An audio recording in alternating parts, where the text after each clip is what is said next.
Hello and welcome to part 3 of our Python lab activity in Python. Part 3 is also conditional statements similar with the part 2.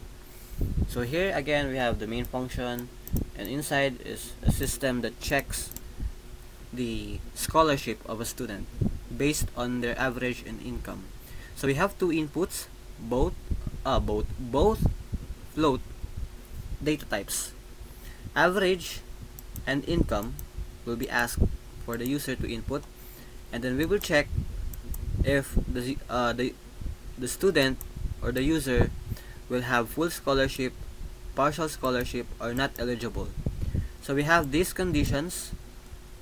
First condition is if average is greater than 90 and if income is less than 200,000, then that means that student would have full scholarship. We will print full scholarship.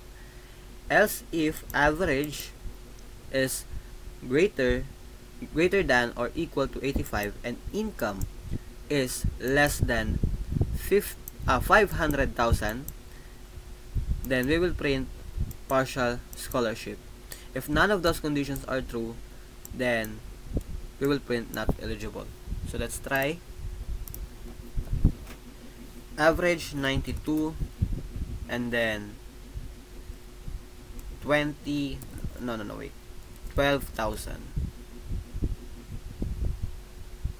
120,000. Full scholarship. Let's try the first condition true. Average 92 is greater than 90, that is true. But let's make this false, okay? Let's make this 210. Partial scholarship, because it printed partial scholarship because this condition is true, but this condition was false. Income is greater than 200,000 because this is 210,000. So this right here makes this condition false. So we will skip this and check this condition. Average is greater than 85. That is true because 92 is greater than 5. And income is less than 500,000. 210,000 is less than 500,000.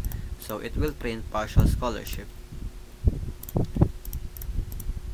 Then next, let's have 84 and then 300,000. So this is not eligible because even though this condition is false but this condition is true, it can still fall to this. But check this out. Average will check if the average is greater than 90 or greater than 85. But here we have 84 and that is less than 85 and 90. So that will automatically mean that the student is not eligible for scholarship. So that's it. It checks the average and then it will check the income. If any of the conditions are true, then it will print the print inside that condition. The next,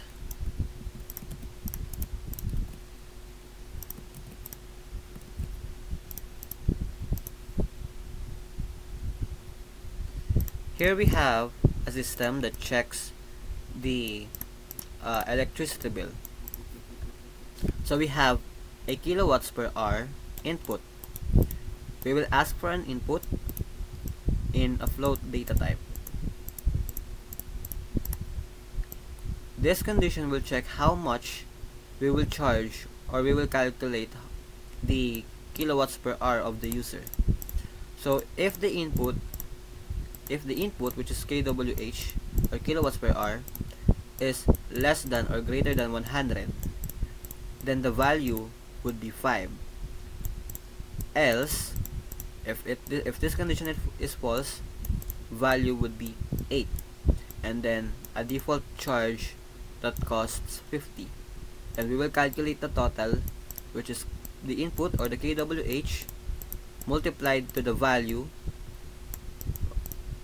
plus the default charge. So let's try this. Let's have 90. Total electricity bill is 500. How did that happen? Let's check. So this condition was true because the input, which is 90, is less than 100. So the value would be 5. And with the total, we are calculating the value, the input multiplied to the value based on this condition. So we input 90 and then the value is 5 because this is true. Multiplied by 5. 450 plus the default charge, which is 50. That is 500. So this calculation is correct. The next, let's try it again with 102. It results to 866. So this condition was false, hence being the value is 8. So 102, or the input multiplied to the value, which in this scenario is 8, is 816, plus the default charge, which is 50, that is 866. Next,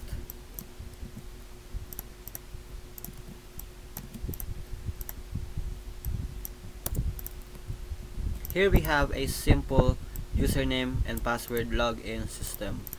So we will ask for a user and input, a username input and a password input.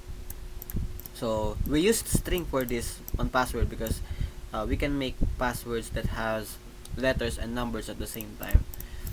So we have an already declared value of the user and password. So this condition, what this does is that it checks if the input, if these two inputs are exactly equal or similar or same to this declared value, then we will print login successful.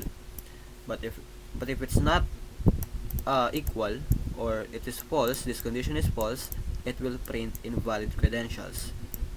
So we'll just have to copy this: admin 12345 login successful, because our inputs are equal to the declared value of the username and password. Now let's try admin 123 invalid credentials, because even though this is true, because of the AND condition, this is false, and that means this condition as a whole is false. So invalid credentials. That's it for part 3. See you on part 4.